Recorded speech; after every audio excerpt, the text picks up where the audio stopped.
السلام علیکم my dear students of 8th class.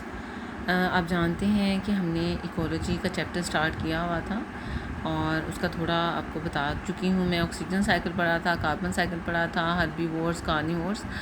آج وہ ہم ٹاپک پڑھنے جا رہے ہیں وہ ہے فوڈ چین.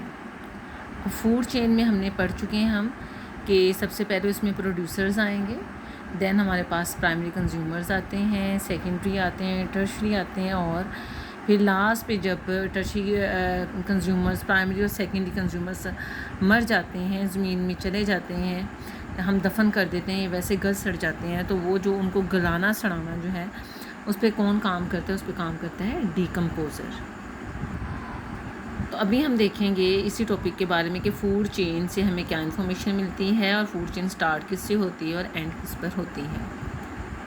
جی تو آتے ہیں ٹاپک کی طرف. Food chain. فوڈ چین کیا ہے؟ خوراک کی پیداوار مختلف لیولز پر جانداروں کے درمیان خوراک کھائے اور کھائے جانے والے کا تعلق جو بنتا ہے. یعنی اگر پودے ہیں تو اس کو کس نے کھایا ہے؟ بکری کھا گئی ہے، گھاس کا ٹڈا کھا گیا ہے، گھاس کے ٹڈے کو کون کھا گیا ہے؟ جی ماؤس کھا گیا، اس کو کون کھا گیا؟ جی اسنیک اور پھر ایگل. اس طرح جو فوڈ چین ہے اس کی سٹارٹ لیول پہ جو چیز ہوگی وہ ہمیشہ کوانٹٹی میں ہوگی زیادہ، مقدار میں، تعداد میں زیادہ ہوگی، اور اس کے اوپر والے جو آتے جائیں گے وہ تعداد میں کم ہوتے جائیں گے اور بڑے ہوتے جائیں گے.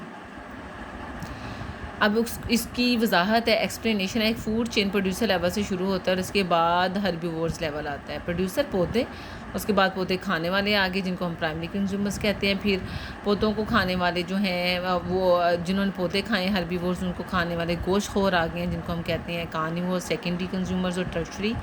آخر میں جانداروں کی مردہ لاشوں کو کون کھائیں گے؟ ڈیکمپوزرز.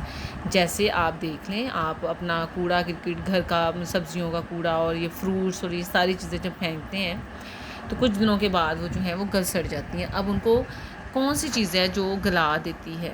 وہ ہیں ڈیکمپوزرز، وہ ہیں بیکٹیریا، وہ ہیں آپ کے پاس مختلف طرح کے بیکٹیریا جو ان کے اوپر ان کو ڈیکمپوز کریں گے. فنجائی بھی ڈیکمپوزرز میں آتا ہے. آگے فوڈ ویب. فوڈ چین ایک سمپل سی چین ہوتی ہے جس میں ایک چیز کو ایک دوسری چیز کھا رہی ہوتی ہے اور پھر اس کو دوسری تیسری چیز کھا رہی ہوتی ہے. لیکن فوڈ ویب میں آپ کے پاس پروڈیوسرز ہیں تو پروڈیوسرز کو اب ہمارے پاس اگر ایک طرف ہم دیکھیں تو ریبٹ کھا رہا ہے، اس کو گھاس کا ٹڈا بھی کھا رہا ہے، اس کو جو ہے وہ بکری بھی کھا رہی ہے. ابھی ریبٹ کو اسنیک بھی کھا سکتا ہے، اسنیک کو جو ہے وہ ایگل لے کے جا سکتا ہے اور اسی اسنیک کو کوئی اور بھی چیز کھا سکتی ہے. تو فوڈ ویب جو ہے وہ کمپلیکس ہے فوڈ چین کی نسبت. فوڈ چین ایک سیدھی چین ہے جبکہ فوڈ ویب جو ہے وہ ایک کمپلیکیٹڈ کمپلیکس چیز ہے جس میں ایک ہی جاندار کو ایک سے زیادہ جاندار کھا سکتے ہیں. Trophic levels. This is not traffic. Trophic level جو ہیں وہ یہ ہیں. آپ اگر ڈائیگرام کی طرف ہم آئیں تو نیچے پروڈیوسرز ہیں وہ تعداد میں دیکھیں بہت زیادہ ہیں، گھاس کی شکل میں دکھائے ہوئے ہیں. اس کے اوپر جو ہربی وورز ہیں وہ اور کم ہو گئے ہیں. جو پرائمری کارنیورز ہیں اور ہیں، اور جو آپ کے پاس سیکنڈری کارنیورز ہیں وہ اور کم ہوتے جا رہے ہیں. تو اس طرح جو ہے ان کی تعداد جیسے جیسے یہ کمپلیکس ہوتے جائیں گے کم ہوتی جائے گی، اور جو ہے تعداد میں کم ہونے سے یہ ایک پیرامڈ جیسے آپ مصر کی ایجپٹ کے دیکھتے ہیں تو وہ پہاڑ سے جو بنے ہوئے اس طرح کی ایک شکل آپ کے پاس آ جائے گی کہ بیس پہ چوڑائی زیادہ ہے کیونکہ ان کی تعداد زیادہ ہے، اور جیسے جیسے اوپر جاتے جائیں گے ان کی تعداد کم ہوتی جائے گی. تو یہ کہلاتا ہے ٹروفک لیول. جیسے پہلے ٹروفک لیول پہ پروڈیوسرز ہیں، سیکنڈ پہ ہربی وورز ہیں، تھرڈ پہ پرائمری کارنیورز ہیں، سو آن. تو یہ ایکولوجیکل پیرامڈ جو ہیں عام طور پر ہر ٹروفک لیول پر جو ہیں جانوروں کی تعداد اور وزن پر مبنی ہوتے ہیں، یعنی تعداد کتنی ہے یا پھر ان کا کتنا وزن آپ نے لیا ہے. آگے ہے جانوروں کا ایکولوجیکل باہمی انحصار کیا ہے، یعنی کس طرح جاندار ایک دوسرے پر انحصار کرتے ہیں. تمام جاندار اپنی بقا کے لیے فطرت اور ایک دوسرے پر منحصر ہیں. فطرت میں پانی آتا ہے، سورج کی روشنی آتی ہے اور دوسرے جاندار بھی آتے ہیں. اس انحصار کو ایکولوجیکل باہمی انحصار کہا جاتا ہے. اور یہ فوڈ ویب جو ہے سے لے کے جانوروں کے ہیبیٹیٹ وہ جگہیں ہوتی ہیں جہاں پر جاندار رہتے ہیں. اب ہمارے پاس ٹاپک آج آپ کو تھوڑا سا کام زیادہ کروانا ہے. وہ اس لیے زیادہ کروانا ہے کہ میں 2 دن سے آپ کو کوئی لیسن نہیں دے سکی، پلس جو ہے وہ سلیبس بھی ہم نے کمپلیٹ کرنے کی طرف جانا ہے. پریڈیٹر، شکار کرنے والے، ٹھیک ہے.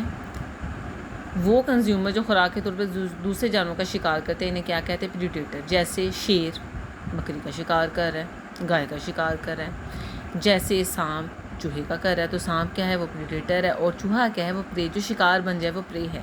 اور یہ عمل جس میں پریڈیٹر پرے کو کھاتا ہے، اس عمل کو ہم کہتے ہیں پریڈیشن. پھر آتا ہے ٹاپک مقابلہ یا کمپٹیشن. آپ کلاس میں دیکھیں اسٹوڈنٹس کا کیا ہوتا ہے، ایک ہی ٹیچر ہیں پڑھانے والی، سیم لیسن دے رہی ہیں آپ کو. کچھ بچے پوزیشن لے جاتے ہیں انہیں ٹیچر سے، اور کچھ بچے جو ہیں پڑھائی میں آگے نہیں نکل پاتے. وہ کیا ہے؟ بچے کا سیکھنے کا لیول، انٹرسٹ لیول آ جاتا ہے. لیکن اگر ہم نیچر میں دیکھیں تو وہ لوگ جو اپنے وسائل کو سیم ایک جیسی سورسز ملے ہوئے ہیں، جیسے جنگل ہے وہاں ایک جیسا ہی پانی ہے، گھاس ہے، بے شمار وہاں گائیں ہیں یا بھینسیں ہیں یا بکریاں ہیں، تو جو زیادہ اسٹرانگ ہوگا وہ اپنے حصے کی خوراک لے جائے گا. تو یہ ہوتا ہے مقابلہ یا کمپٹیشن.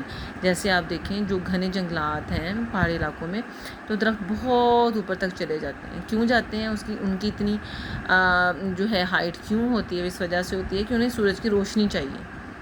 تو جو مقابلے میں آگے نکلے گا وہ اوپر چلا جائے گا اور وہ زندہ رہے گا. تو ہمارے پاس یہ مقابلے، یہ کمپٹیشنز دو طرح کے ہوتے ہیں، ایک انٹرا اسپیسیفک اور ایک انٹرا ایک جیسی اسپیشیز کے درمیان. ٹھیک ہے، یعنی ایک جیسے لوگوں کے درمیان یا ایک جیسی اسپیشی کے درمیان. اور انٹر اسپیسیفک ہوتا ہے مختلف اسپیشیز کے درمیان. آج کے لیے اتنا لیسن کافی ہے، اسے اچھے سے پریپیئر کریں.